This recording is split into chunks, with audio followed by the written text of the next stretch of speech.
Nós estamos em contato agora com Fabiano Contarato, que é senador pela Rede. Senador, boa tarde. Senador, estamos sem retorno da sua voz. Boa tarde. Está me ouvindo? Agora sim, senador. Boa tarde, então. Vamos falar dessa questão da relação aí entre governo e o parlamento, de modo geral. Nós tivemos ontem o anúncio de uma comissão aí para tratar das questões relacionadas à pandemia. Teve a participação, inclusive, de Fux, representando o Judiciário, presidente da Câmara, presidente do Senado. Só que depois dessa reunião surgiram novos embates, uma fala muito dura de Arthur Lira. Houve problemas também com o ministro Ernesto Araújo, né, que estava dando explicações da atuação dele. Ele teve uma avaliação muito ruim por parte do Congresso e tivemos, inclusive, incidentes. Né? Eu queria saber como é que o senhor avalia hoje o momento político. Bom, boa tarde. Eu agradeço a oportunidade de estar aqui esclarecendo. Eu vejo com bastante preocupação a criação desse comitê, porque, na verdade, o presidente da República ele tem responsabilidade política sobre a pandemia. Então, depois de mais de um ano de pandemia, com 12 milhões de brasileiros infectados, com 300 mil pessoas que pagaram com a própria vida, agora ele cria esse consórcio de responsabilidade. E isso é inconstitucional, porque se o presidente da República ele não tem competência para gerenciar uma pandemia, ele não pode estar ali se solidarizando com os demais poderes, porque isso está violando a Constituição Federal. Então, quando você tem uma delimitação constitucional de que compete ao Poder Legislativo aprovar as medidas propostas pelo Executivo e fiscalizá-las, assim como o Judiciário tem a função de corrigir eventuais excessos. Então, se o presidente da República, quando ele faz esse movimento de criação desse consórcio, quando tem um discurso que precisa despolitizar a pandemia, mas, na verdade, ele só contempla governadores aliados à base dele, deixando, por exemplo, de fora o estado de São Paulo, que tem mais de 40 milhões de brasileiros. Então, como pode, se ele mesmo, nesse mesmo discurso de criação do comitê, ele continua enfatizando a medicação, a utilização de medicação sem nenhuma comprovação científica como tratamento precoce? E aí você vê que esse descaso, esse mau gerenciamento da pandemia, que viola a Constituição Federal, por isso que eu vejo com muita preocupação quando ele faz esse movimento e, infelizmente, o parlamento está se envolvendo nisso. Veja que o judiciário saiu, porque até mesmo o Poder Judiciário está se submetendo como um consultor jurídico. Não é esse o caminho. Ele tem que cumprir a Constituição Federal. Todos os poderes são delimitados pela Constituição. Todo o que sobra é função residual do presidente da República. Então, ele deixa de fora as prefeituras, os prefeitos é que estão na ponta, gerenciando esse caos que está a saúde pública, a violação do principal bem jurídico. Então, é claro, e aí eu faço uma leitura que eu acho que os parlamentares também tinham que fazer. Por que o presidente fez esse movimento? Na verdade, ele está buscando se solidarizar com o Poder Legislativo, porque ele verifica que a possibilidade de um impeachment dele deixa de ser uma mera suposição e passa a ser um ato relevante e de probabilidade consolidada. Então, ele quer, nesse consórcio de responsabilidade, puxar para e transferir. Posteriormente, ele vai falar, olha, não sou eu que decido, quem está definindo isso é o comitê, eu sou mais um. Então, eu vejo com muita preocupação. O ministro Ernesto Araújo, que ontem foi um requerimento meu, ele é um desastre nas relações diplomáticas. Ele foi até Israel para fazer análise de um spray nasal que foi experimentado em 30 pessoas.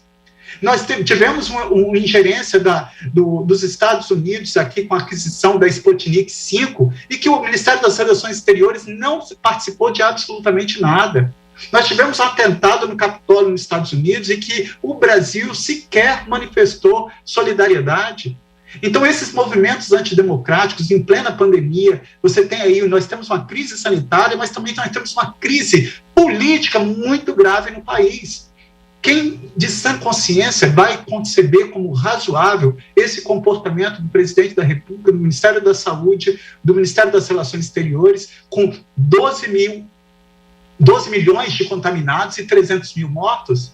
Então, eu vejo com muita preocupação, eu acho que o Congresso está cada vez mais atento a esse descaminho que esse governo está levando o país para um resultado dramático. Eu aqui no meu Espírito Santo estou vendo como o Sistema Único de Saúde, os hospitais particulares estão chegando numa situação de colapso.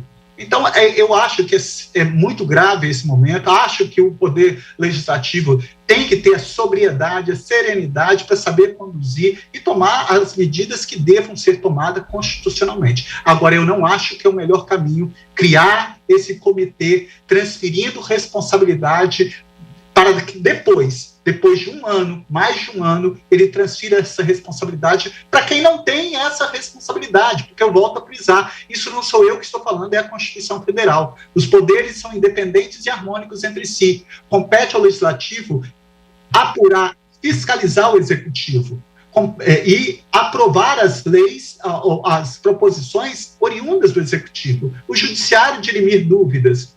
Agora, você tem aí esse comportamento do Executivo, que tem a função de gerenciar essa crise na pandemia, está transferindo, lavando suas mãos, como se, no final, se comportasse como a rainha da Inglaterra e lavasse suas mãos como se nada tivesse de responsabilidade. É lamentável, acho que o Congresso tem que ser muito mais altivo, muito mais corajoso para dar o enfrentamento necessário em que a população brasileira tanto precisa, porque está sendo violado o principal bem jurídico, que eu não tenho dúvida, é a vida humana, o respeito à integridade física e à saúde de todo brasileiro. Afinal, sexto e 196 é claro quando diz que a saúde pública é direito de todos e dever do Estado brasileiro, representado pelo Poder Executivo, e o chefe do Executivo é o Presidente da República. Senador, houve uma cobrança muito grande desde o início em relação à politização que nós tivemos da pandemia, né? Ela foi tratada como uma questão ideológica em vários aspectos. Por exemplo, se você estimular isolamento, uso de máscara, você é de esquerda ou de direita. Isso. Se você não respeitar determinadas recomendações pela área da ciência. Agora, o que se cobra da área internacional do governo é uma negociação com aqueles países que talvez possam nos ajudar a conseguir mais vacinas, né? Houve um pedido do próprio presidente do Senado, no sentido de os Estados Unidos cederem ao Brasil, que tem de estoque a mais de vacinas, que não serão utilizadas aí no curto prazo. Houve aí posicionamento também, negociações com a China, e seriam 3 países, Estados Unidos, China e Índia, que hoje podem colaborar mais com o Brasil para aquisição de vacinas. O senhor vê alguma condição da forma como o governo vem mantendo as relações externas? Eu espero que esses países tenham a sobriedade necessária para entender que uma coisa é o comportamento do chefe executivo do Estado brasileiro e outra coisa é o parlamento brasileiro, é a população brasileira que clama e tem sede de ser vacinada urgentemente. Eu não posso conceber que o Ministério da Saúde, que já tivemos alguns ministros que passaram por ele, nós tínhamos lá um site que, se você colocasse os sintomas da Covid, ele te direcionava para você tomar ivermectina e cloroquina. Eu não posso conceber que o chefe do Executivo, em plena pandemia, participa de aglomerações sem utilização de máscaras. Você viu que a comitiva da delegação do Ministério de Relações Exteriores do Brasil posta uma foto, todo mundo sem máscara, e quando chega na Índia está todo mundo com máscara.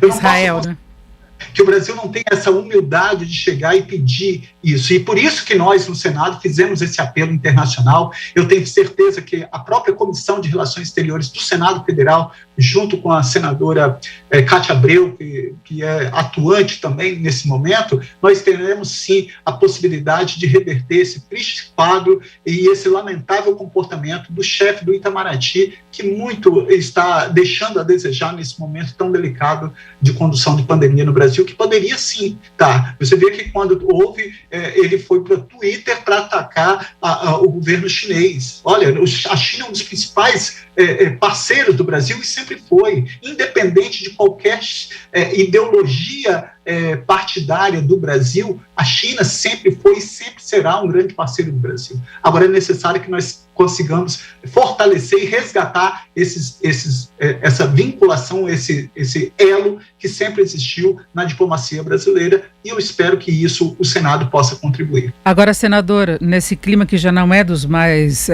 satisfatórios, aí, amistosos, nós tivemos ainda Felipe Martins, né, que é o assessor especial para assuntos internacionais internacionais da Presidência da República, fazendo um gesto, né, durante a fala do presidente do Senado, Rodrigo Pacheco, que pode ser atribuído a uma grosseria, não é? Ou então como uma lista de símbolos de ódio dos Estados Unidos, de supremacia. E agora Rodrigo Pacheco até mandou que a Polícia Legislativa apure o caso. Como é que o senhor viu mais esse incidente? Olha, eu vi com bastante preocupação e eu, por mais que eu tenha admiração ao presidente do Senado, eu acho que a postura ali deveria ser uma postura muito mais contundente. Porque para qualquer brasileiro, a Constituição Federal, ninguém será preso salvo em flagrante delito ou por ordem judicial.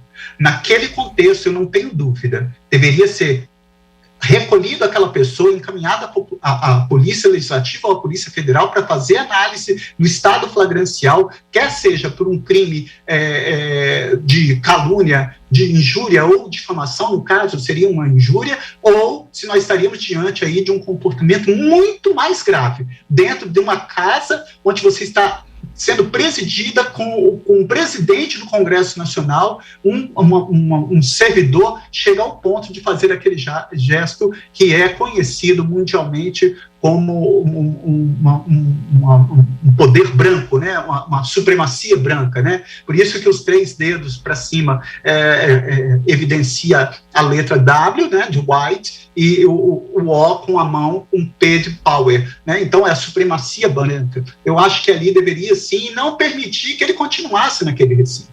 Eu acho que esse fato deveria ter sido apurado de imediato, como para qualquer brasileiro. Olha, qualquer brasileiro estando em estado flagrancial, sim. Agora, se você verificasse isso apenas posteriormente, dias depois, aí não está em estado flagrancial, e aí sim apura-se. Mas naquele momento, acho que nós poderíamos ter dado, o Senado Federal poderia ter dado uma resposta muito mais contundente à população brasileira, ao mundo, senador, tirando aquela pessoa daquele local e levando para que uma pessoa imparcial dentro da Polícia Legislativa pudesse analisar se era o caso de estado flagrancial, seja com crime contra a honra, seja um crime muito mais grave, quando esse que veicula essa possibilidade de uma supremacia branca. Ouvimos Fabiano Contarato, que é senador pela Rede do Espírito Santo. Senador, muito obrigado, uma boa tarde. Eu que agradeço, um abraço a todos.